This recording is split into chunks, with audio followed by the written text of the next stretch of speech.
The problem is your husband is terrified of you because you are such a bitch. Okay. I found a video of a therapist who says Mm-hmm. that she's been trained essentially to not take a woman's story regarding what's going on within a marriage. Now, heads up, ladies and gentlemen, this is a little bit of a long video, but I want to let it process and play fully through, and we're going to give our reaction on the other end. Okay.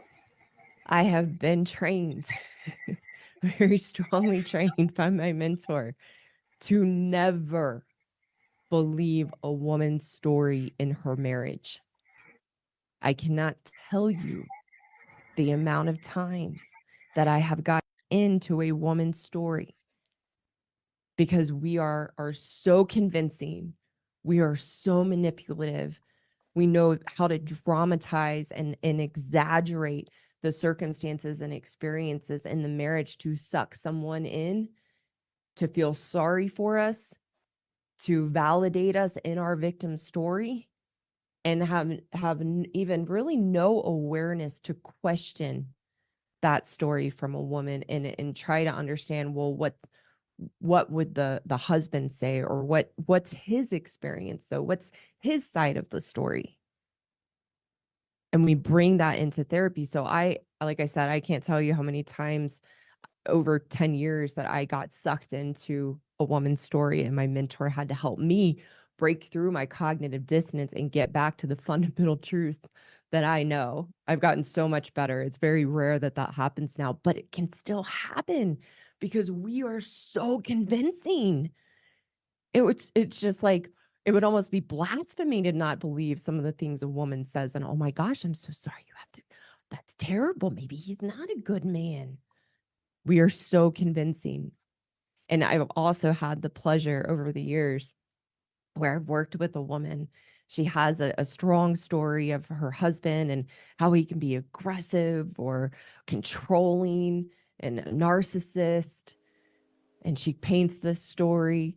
And then I've had the pleasure to actually meet her husband, because she's tried to, we always want our husbands to change. So it's interesting. Women will convince their husbands to take my men's course, which is interesting because of what I teach men in that course, which is about all our woman ways and how men have to take their power back. But I've met these husbands, and I meet them, and it's like, oh my gosh, I can't believe she has this story of this man, because they're the typical good man, just loves their wife, is caring, is confused about how they're always wrong and can't be right.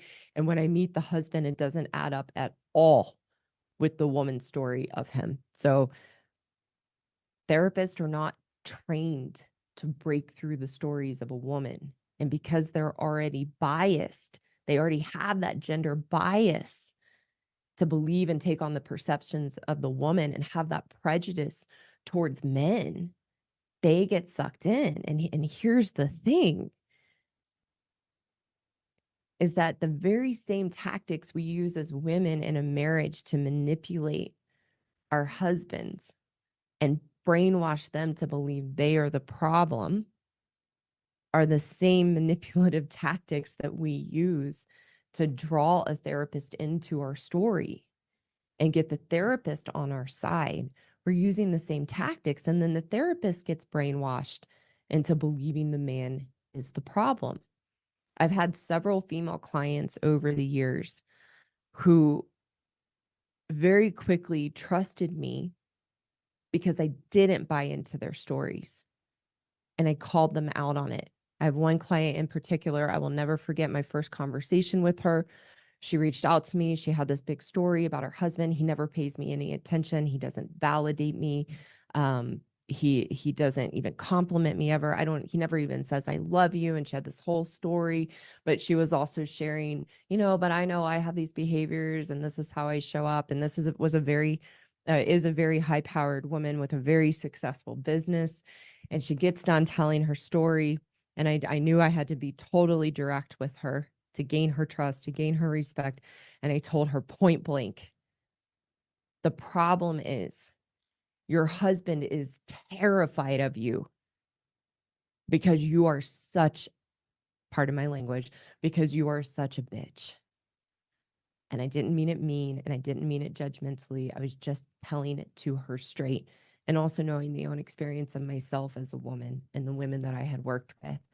And her jaw dropped open, and I didn't know what was going to come out next.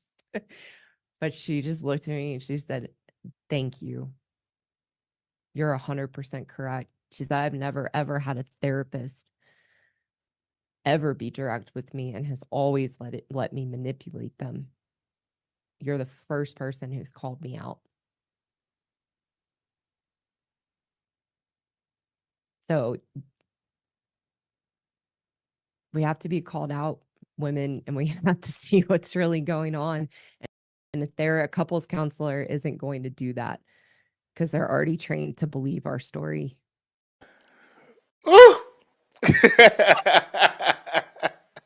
Man, I want your reaction, Tamara, but let me just say this real quick, because it just took me back to the days of my youth. Because I don't know if you heard me talk about my mom at all, and I'm not here to bash her or anything like that, but I will say my mom is completely a tough person to live with. So, so growing up, we used to always say, like, mama need therapy. Like a lot of us would say that. Mama just needs some therapy. So she finally started going, like when I was around 16, 17 or whatever. I think she still goes to this day. I'm not sure, but I think so. But I promise you, Tamara, every time she went, she came back worse.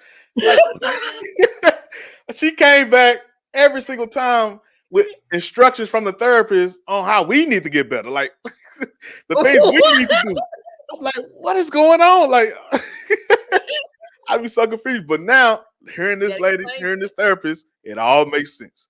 She manipulated that whoever the therapist was every single time. She had to.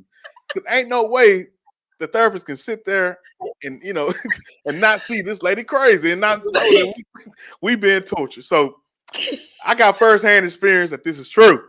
But anyway,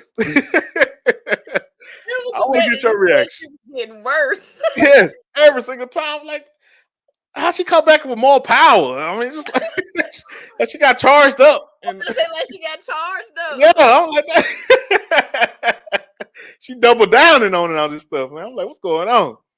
But anyway, what is your reaction to that, Tamara? I believe it. I mean, okay. I mean, first of all, you sending me that video came right on time, because with my posts that I've been making, and male, not one woman in them, they don't ever hold themselves accountable.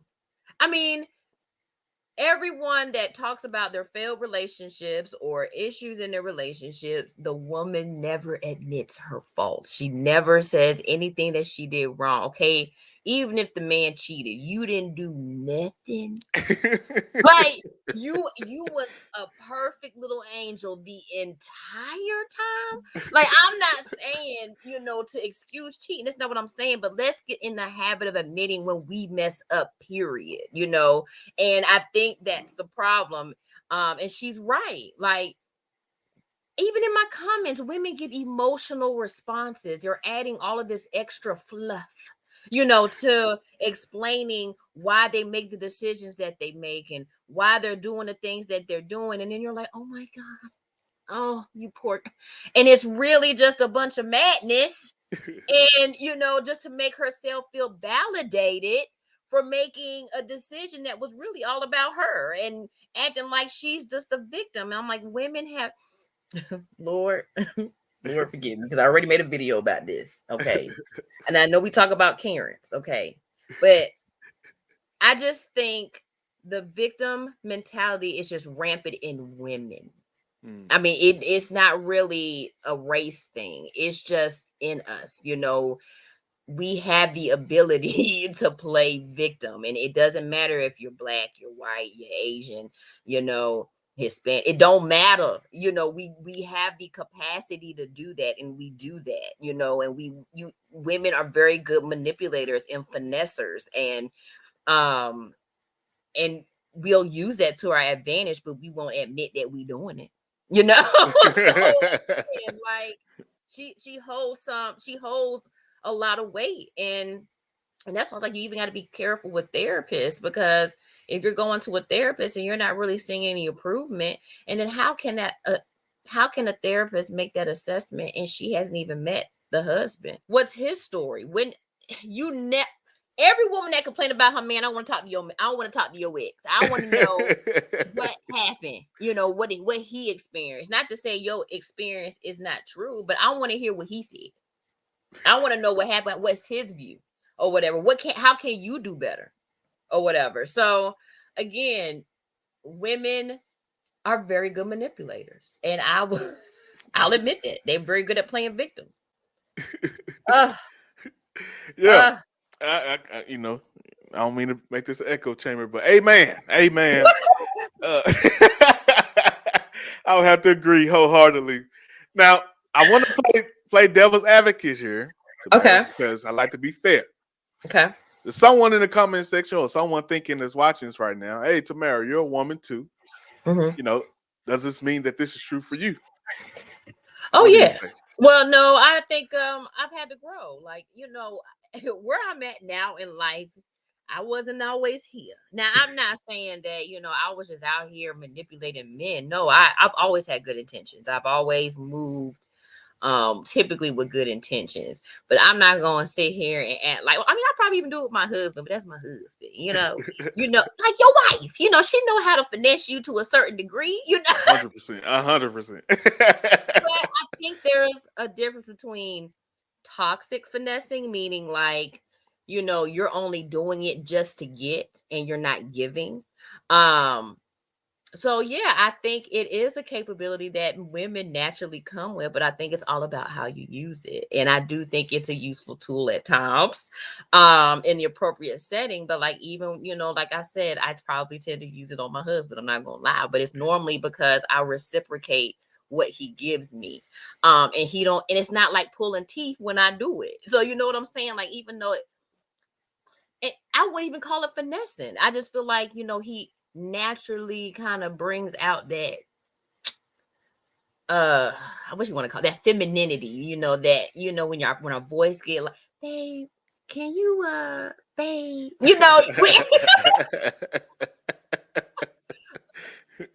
like it's almost like a submissive type finesse. You know what I'm saying? It's just like damsel in distress type finesse. Like, right. Let your man be a man, to a certain degree. So I think there is healthy finessing. I think there is toxic finessing. And I just think it's really about intent. And I just think if all women kind of knew how to tap into it in an appropriate manner, yeah, it won't be hard to, get a man and keep one and use it appropriately and make sure you're giving what you are requesting. That's where we fall short. We don't give what we're asking for. Yeah. So yes, we do be doing that. And you completely spot on. I mean, my wife finessed me at least once a day. I will say that. But you spot on, because you said the reciprocity thing. Like, at the end of the day, she gives me way more than what I feel finesse throughout the day.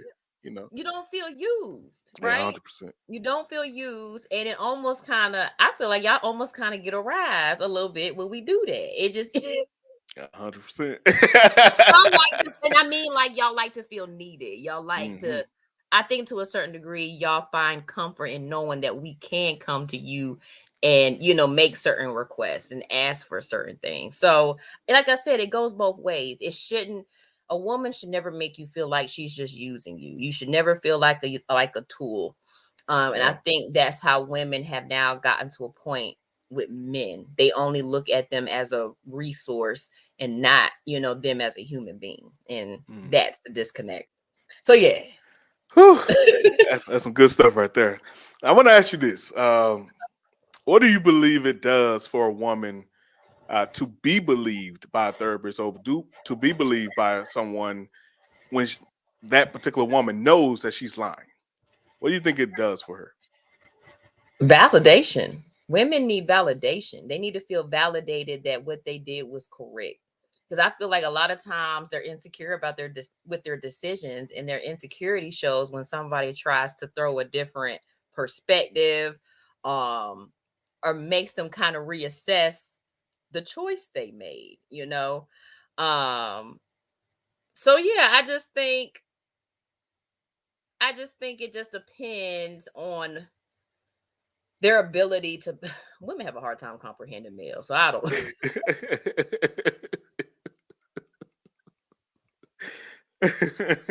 I'm comprehending. Right. But yeah, I just think women get more so triggered when it directly makes them question some of the decisions that they're making. I think women intentionally don't want to come across as the bad guy, but they don't realize that their emotional decision making tends to make them into villainous women at times. I mean, again, sometimes I've been like this for I've been like this for years, Mel. And I've told my friends, I don't know how many times, sometimes you got to tell your heart to shut up and just logic, because your heart will sometimes will steer you wrong.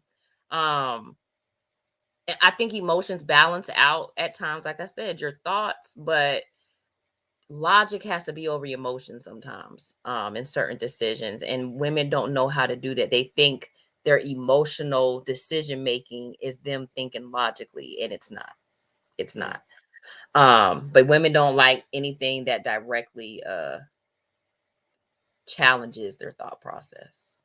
I think I Mm. answered your question. You Did most I? definitely did. You most Okay. definitely did.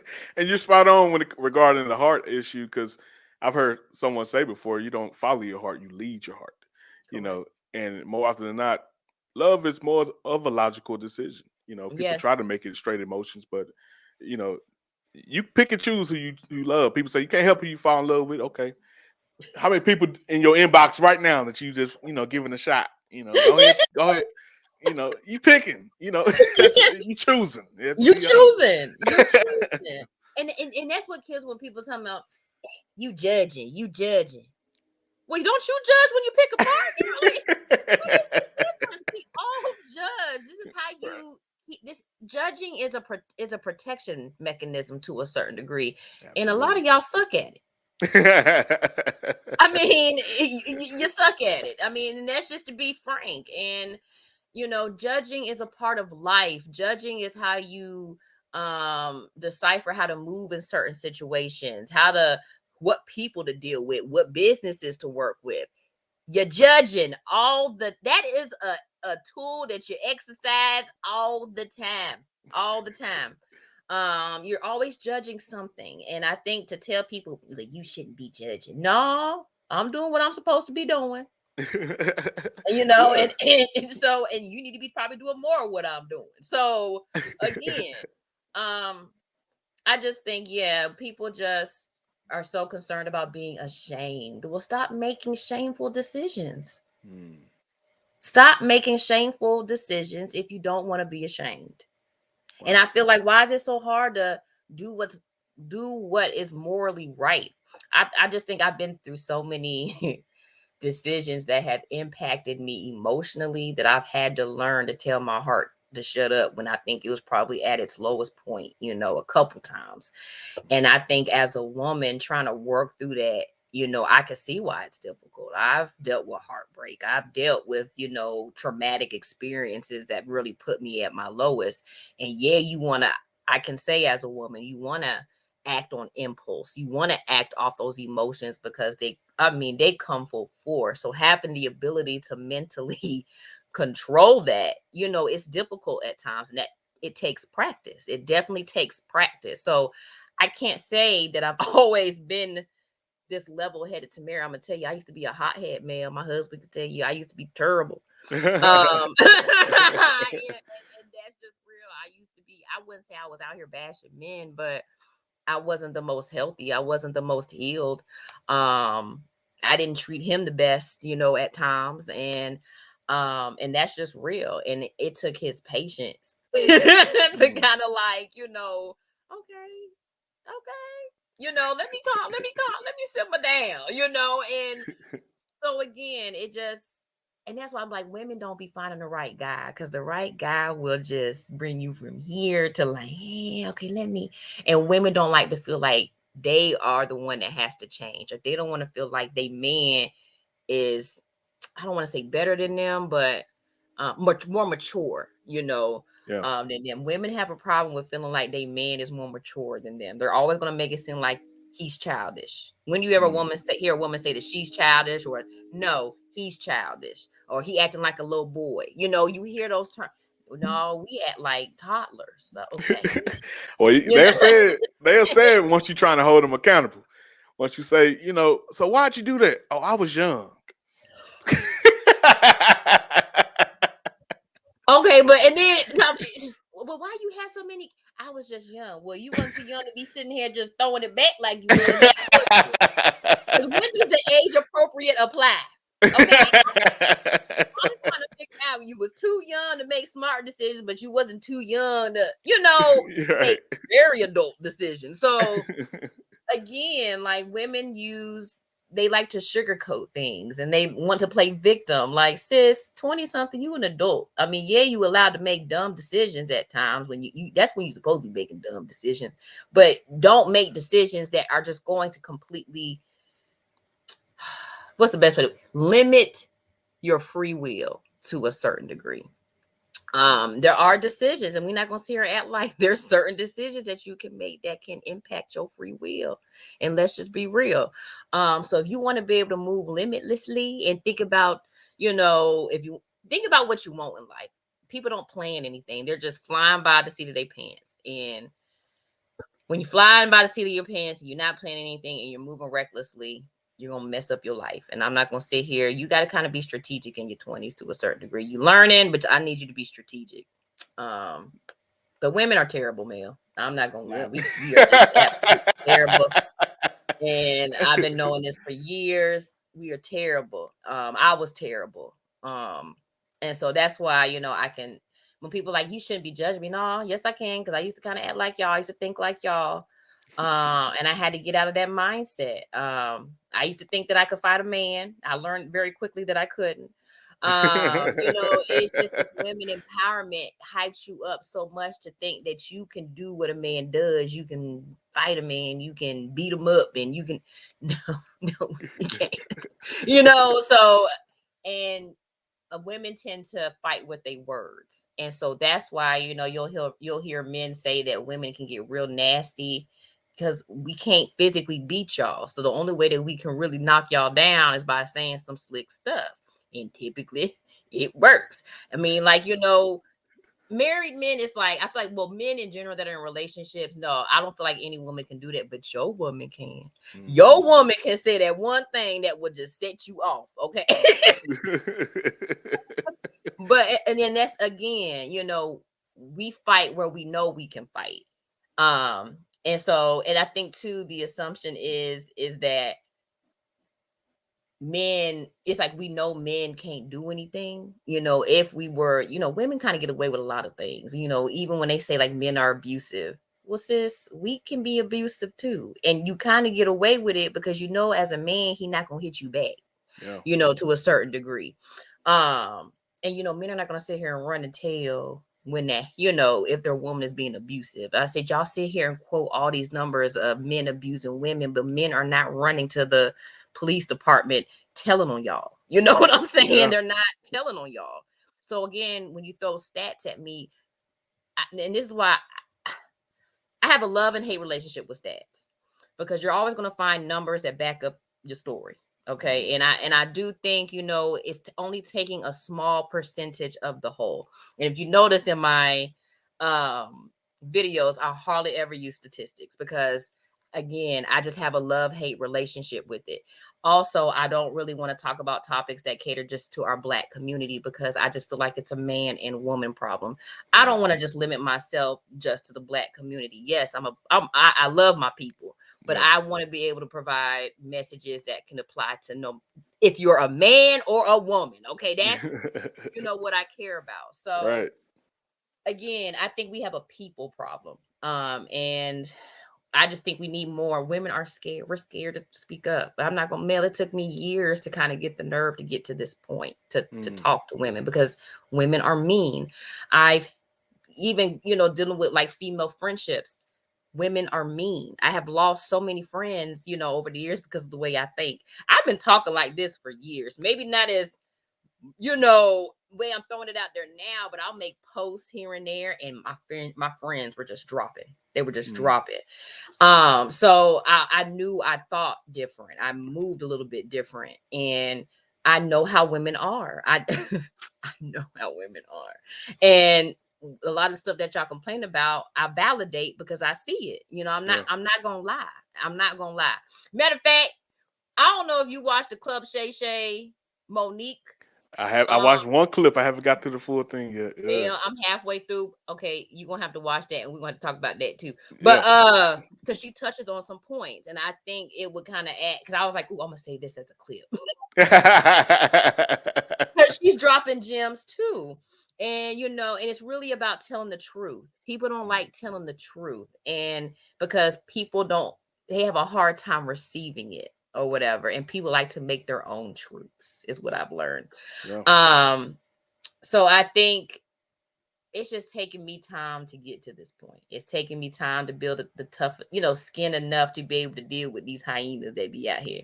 Because I know I'm gonna say something that's gonna ruffle their feathers. And to go back to that video, it was like, if women don't start holding themselves accountable, and just, even if your man cheated, let's just say you nagged him all the time, like there's just certain, or you didn't really check in with him. You wanted him to check in with you all the time. You was just, or maybe you didn't clean up enough, or maybe it might have been basic stuff. There has to be something that you could have changed in that relationship that you don't want to carry over in your new relationship. Yeah. So the goal is not to repeat. So even if your man cheated or, whatever, again, look what drew you to that type of man. If a man is beating on you, what drew you to that type of man? What signs did you miss? Where's your discernment? Like, I knew I was different, Mel, when I met friends. And tell me to shut up when you need me to shut up. No, keep going. Okay.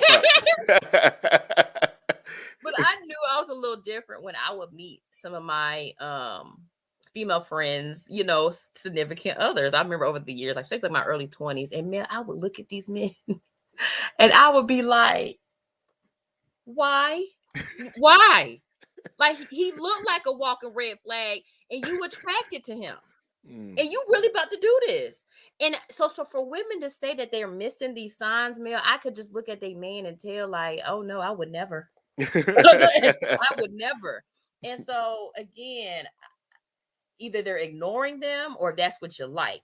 Because I just don't understand how women, miss, certain signs, and they all have the same story. I honestly feel Kevin Samuels on this one. I got so tired of hearing he was cheating and he was abusive, and a lot of times too, what's interesting, to play devil's advocate, and I know I'm probably going to get some flack for this one. When women always claim that their man was abusive or they was beating them, and though there are stories that there's some legitimacy to that, but ladies, let's not act like y'all don't be pushing these men. Okay, if you keep poking the bear, the bear gonna eventually poke back. And I just think, a lot of times we don't admit that we're agitators. Regardless. And I don't think, him putting his hands on you is right, but you agitating him isn't right either, because his triggers. Yeah. So again, we have to hold ourselves accountable in regards to that. So okay, go ahead, Neil, because I feel like doing a standing ovation. No, you're 100% spot on. I think that's what the lady is saying. The therapist is saying. I mean, there's more to the story. Essentially, that's what it's saying. And I got this whole saying, believe all women. That started with the Me Too movement and stuff. And I was like, I don't love them. I was just like, the whole time I was sitting there like, hold on now. Now you say all of them. Yeah, I'm like, I mean, we do know. I mean, like, women know, like you said in your own, what you were saying there, just women know, women lie. I mean, you lie against your friends. So why would you believe all women? And then we just created this whole atmosphere in our culture now that women hate. Like, women hate the fact that men are afraid to come holler at them. Rather be in the inbox all day instead of talk, face to face. Y'all can't even ask them to smile. Exactly. Like, man, this is like, I gotta smile. that I'm happy. Well, are you happy? Exactly. What? If you're happy, no, you ain't happy, sis. The math don't be mathing. That's what I'm saying. Like, yeah, I agree with you, man. I just we just so backwards. You can't. A lot of women are not approachable. They're not approachable. And they make it that way. That's like they're annoyed that men are gonna naturally gravitate you. If you were an attractive woman, you're gonna get that. And I understand that sometimes comes with its annoyances, but there are some women that completely complain that they don't get any attention. So again, pick one. You even had, what was her, Steph Curry's wife? What's her name? Aisha. She married to a whole basketball player, and she's feeling like she's not getting enough attention. So again, like, money don't even buy happiness. At all. You got a top NBA player, you still not feeling like you're not getting enough validation. So come on. So I just feel like that just shows you women are never satisfied. They're never 100%. satisfied. And that's why men should never try to satisfy them. Ever. Don't even get on that train. We are never satisfied. Yes. Let's go.